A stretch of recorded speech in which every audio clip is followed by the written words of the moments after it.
Hello, and thank you so much for joining us here. I'm Netta Irampur. Here at CBS 8, we are working for you. We're listening to your concerns, investigating your questions, and finding solutions that matter in our community. We want to begin with an update on a story we've been following since June. People in La Mesa who live near the Alvarado water treatment plant say they've had to deal with loud noises daily and that it has not gotten any better. CBS 8's Shannon Handy working for you on this and return to the neighborhood. This is the noise I encountered back in June coming from the Alvarado water treatment plant. Today, I didn't hear anything, but neighbors assure me it's still around intermittently throughout the week. I close the windows, I run the air conditioner, I put the air cleaner on and music, and I can still hear the noise. Lauren Gillihan says she took this video last Tuesday. She lives on a street that backs up to the plant. I spoke with her and several of her neighbors, all of whom have the same complaints. This thing is destroying our lives. We can't sleep. We can't think. Especially those that work from home like myself, we're unable to concentrate on anything because our windows are rattling with sound. And they tell me it's not just noise coming from the plant. You can hear a bunch of crazy noise. The last time I was here, David Little walked me to the other side of the water treatment campus where the water quality lab is. He showed me large yellow air handling external units, which he says also make an obnoxious noise, but it's more constant at 24 hours a day. David says he had been in contact with people at the plant to resolve the problem, but after speaking out to CBS 8, he was informed they can't communicate with him anymore. Where are you at with this right now? I think that we're tired of being bullied and ignored, and I think that these people here are ready to file a class action lawsuit. While the people impacted live in La Mesa, the property is owned by the city of San Diego. Absolutely. La Mesa Vice Mayor Lauren Cazares says even her hands are tied, adding she'd like to see those affected get some relief. The AWP project is very important, but the lack of communication has been what's most concerning to me. So what's the source of these noises, and is there any end in sight? A spokesperson with the city of San Diego says the noise from the plant is part of a filter restoration project that was expected to be complete in September. A new date has been set for the end of November. The spokesperson added noise mitigation is a priority, and the contractor has made efforts, including relocating equipment and installing sound blankets. As for the lab noise, a temporary HVAC unit is still in place, and final repairs are expected to begin next month. To further mitigate noise impacts while also supporting the critical functions of the lab, the HVAC is turned off from 7 p.m. to 6 a.m. each day. The spokesperson said decibel readings have been done and they're within acceptable limits. And that was Shannon Handy reporting. Every year, students in grades 3 through 8, along with 11th graders, take a state test to assess how they're doing. The latest results show a disturbing trend. Several rural districts here in San Diego County are still posting scores well below their pre-pandemic levels. Working for you, Steve Price now with a closer look. The pandemic was rough on the entire education system. Students suddenly learning from home.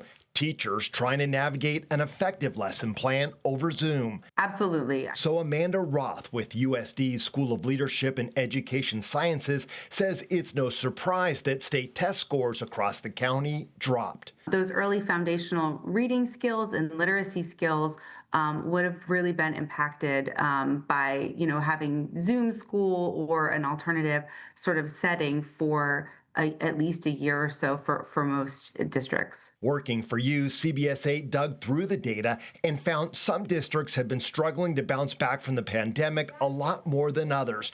Mountain Empire Unified, Borrego Springs Unified, and Valley Center Palma Unified ranked last in math testing and were near the bottom in English. A closer look at Mountain Empire scores from the 2024-25 school year shows only 26% of students met or exceeded state standards for English, and just 13% met or exceeded math standards. By comparison, in 2018-19, right before the pandemic, their English and math scores were more than 11 percentage points higher. It is a real challenge when you have a smaller district, smaller ADA, smaller funding from the state. They have to do more with less. Dr. Christine Shipman with the County Office of Education knows some districts are set up for success better than others, but they're working hard to level the playing field on this complicated issue. One that we're really digging into to figure out at the student level, at the teacher level, at the building level for school sites and school districts, what we can do to systematically help them address this so that it doesn't continue to perpetuate. 3 of the top scoring districts, especially in math, include Rancho Santa Fe Elementary, Del Mar Union, and Solana Beach. Steve Price reporting. And now we have an update on 2 dogs that were rushed to the vet for reportedly ingesting methamphetamine at OB's Dog Beach. You may remember this story. Unfortunately, one of those dogs died. CBS 8 spoke with the vet who managed to save the other dog. One thing that I think about with the situation is a lot of dogs love to go to those public places like Dog Beach and such and be off leash. You definitely want to let them enjoy that, but just know there's a risk out there. It's something that benefits them. They love to run free and play, but always keep a close eye on them. And if you're going to go to places like that, make sure you're watching them closely afterwards. And anytime they're off leash and roaming around, the stuff is out there. The veterinarian adds that if you think your pet has ingested meth, contact poison control or go straight to an emergency vet clinic. Many parents are asking questions about a bill recently signed by Governor Gavin Newsom that could keep kids in booster seats for longer and impose fines if they can't properly wear a seatbelt. CBS 8's Shannon Handy working for you on this story, explaining what every parent needs to know. This law doesn't go into effect until 2027. It will require kids pass a 5-step test before ditching the booster seat and relying solely on a seatbelt. It's based off recommendations safety experts have long pushed for. At 5 and 8 years old, my kids are both in booster seats. Under current California law, they can't transition to just using a seatbelt until they're 8 years old or 4 feet 9 inches tall. So technically, my older daughter could make the switch, but not once Assembly Bill 435 goes into effect. When you are between 8 and 16 years old, you're going to have to meet specifications and pass the 5-step test in order to transition to out of a booster seat. Ben Harris is the Chula Vista Fire Department's car seat safety technician. I asked him to go over those 5 steps. First, can your child sit all the way back against the seat? Shoulders, back, bottom all the way to the back of the seat. Can their knees bend comfortably at the edge of the seat? You shouldn't have to hold your knees straight out or hold your legs straight out, so they should bend naturally. Bend and touch the floor? They don't have to touch the floor, they just need to bend appropriately. Next, does the belt cross the shoulder between the neck and arm, resting on the collarbone? Not down here, and we don't want it up against the neck like that. Is the lap belt as low as possible, touching the thighs? It's not actually up against my stomach or against my abdomen at all. Finally, can your child stay seated like this the whole trip? If a driver can't say yes to all 5 questions about their seatbelted child passenger, they could face fines of $490. A lot of the science and a lot of the data shows that it's going to be what's best for our children, because if a child is moved out of the booster seat prematurely, risk for fatality or severe injury goes up exponentially. Initially, the bill proposed banning teenagers 16 and under from sitting in the front seat and requiring short-stature youth to use booster seats into their middle school years. After pushback from lawmakers, the author, Democratic Assemblywoman Lori Wilson, watered it down. And even if your child does pass the 5-step test, the California Highway Patrol recommends kids under 13 sit in the back. Working for you. What it comes down to is making sure that our children are safe. Shanna Handy, CBS 8. Still ahead, would you pass the test to become a U.S. citizen? We're going to show you the changes that just rolled out and how it makes things harder. And then we head to El Cajon and get an update on a construction site that's been sitting idle for more than a year.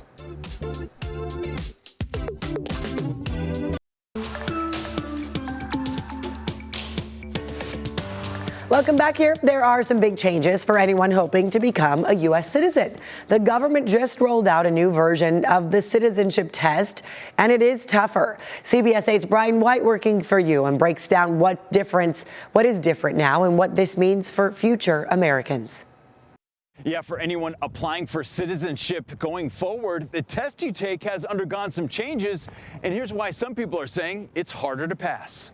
Applicants are now facing a more demanding U.S. citizenship test. The number of civics questions has doubled from 10 to 20, and now to pass, you've got to answer 12 correctly.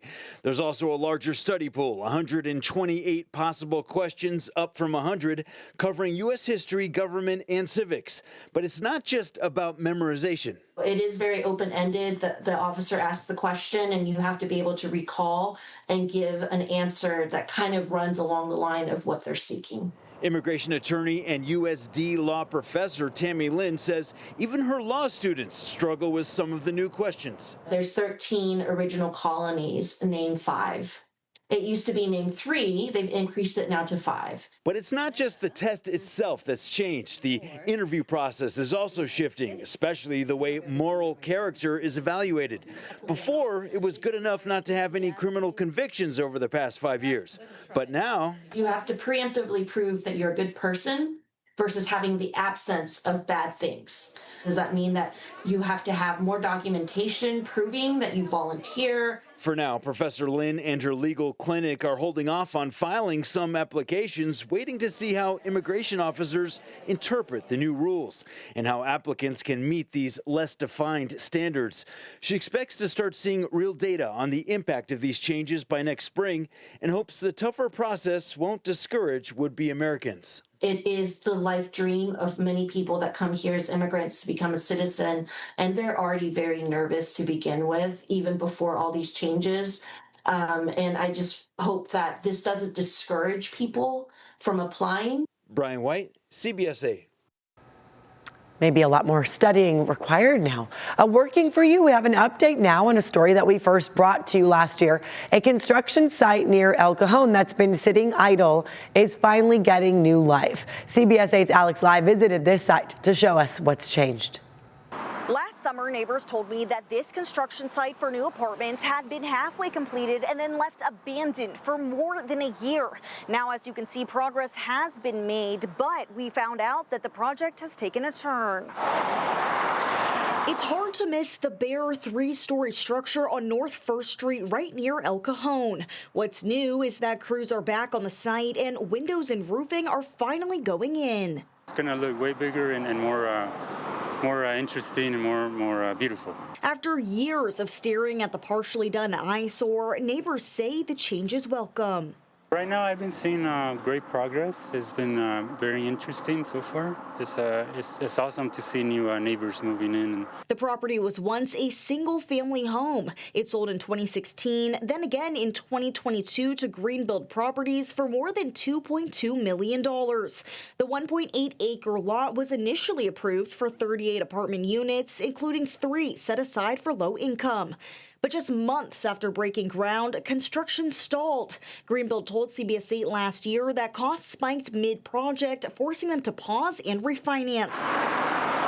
Now the company says a new construction team is on board and the project has been reimagined as a 40-unit condo development with 28 2-bedroom units and 12 3-bedroom units. It really sounds great. I'm glad to see them finishing this building, and I think it's going to be beautiful because people need places to live. And I think it's going to work out great. Units will be sold individually, starting in the mid-400,000s. Greenbuild says it's in the final stages with interior inspections underway and preparing for drywall and stucco. County records show the site is approved for 79 parking spaces. The developer's website includes a parking lot in the design, but the final number hasn't been confirmed. Sales are expected to start this fall with completion targeted for January. Working for you, I'm Alex Lai for CBS 8. We have a lot more to come here. Do you want your kids attending a school that's not in your neighborhood? What families in San Diego Unified School District need to know before it's too late?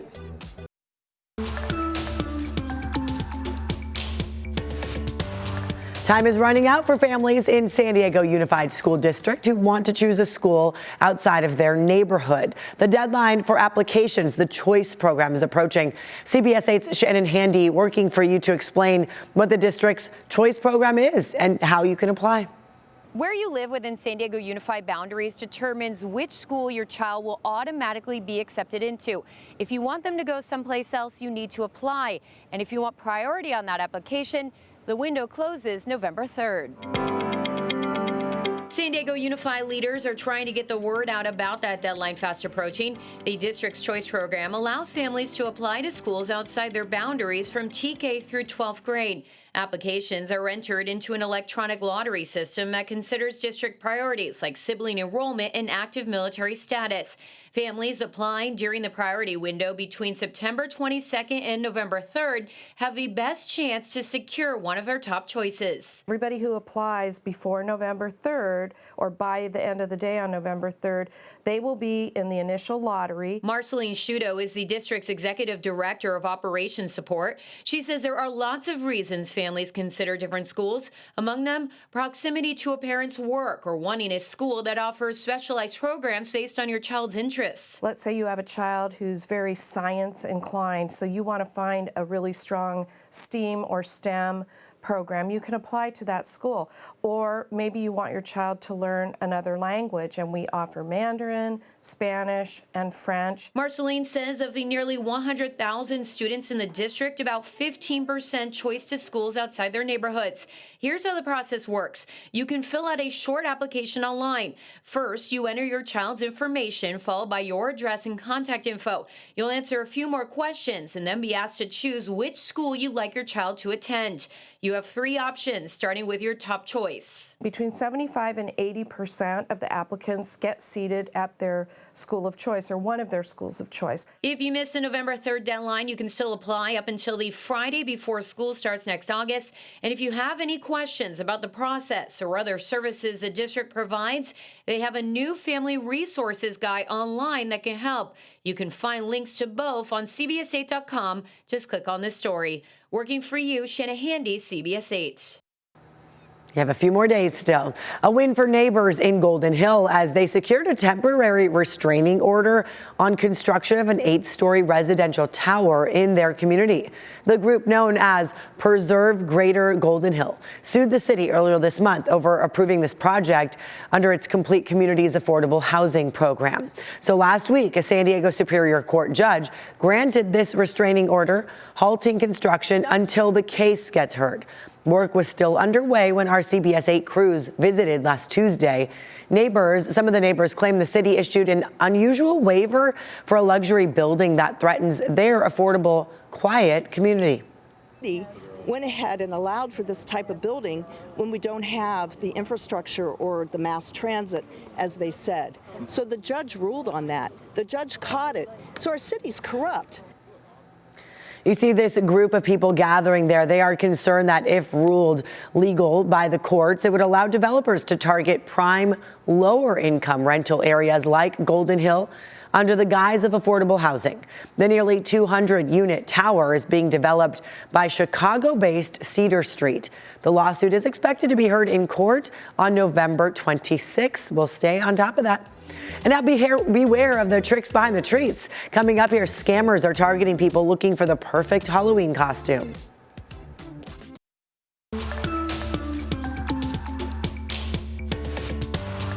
Welcome back. San Diego Mayor Todd Gloria says he's not giving up on the Midway Rising project, despite a court ruling that put it on hold. He plans to take the fight to the California Supreme Court. A state appeals court recently found the city did not do enough environmental review before lifting the 30-foot coastal height limit. The $4 billion project would replace Pechanga Arena with a new 16,000-seat venue, along with 4,000 homes and 8 acres of parks. The Better Business Bureau issuing a consumer alert over Halloween costume scams. Websites are popping up offering deep discounts on popular costumes. CBS 8's David Godfreyson working for you, and he finds out that if it looks too good to be true, it probably is. You're seeing like 90% off, get this on clearance. They'll say like huge and reduced prices. The Better Business Bureau is seeing an uptick in complaints about online Halloween costume scams. Websites offering great prices and discounts aimed at getting your credit card info. People are going on these fake websites. They are buying the costume, or at least they think they're buying it, and then they never come. So they are getting scammed out of their money.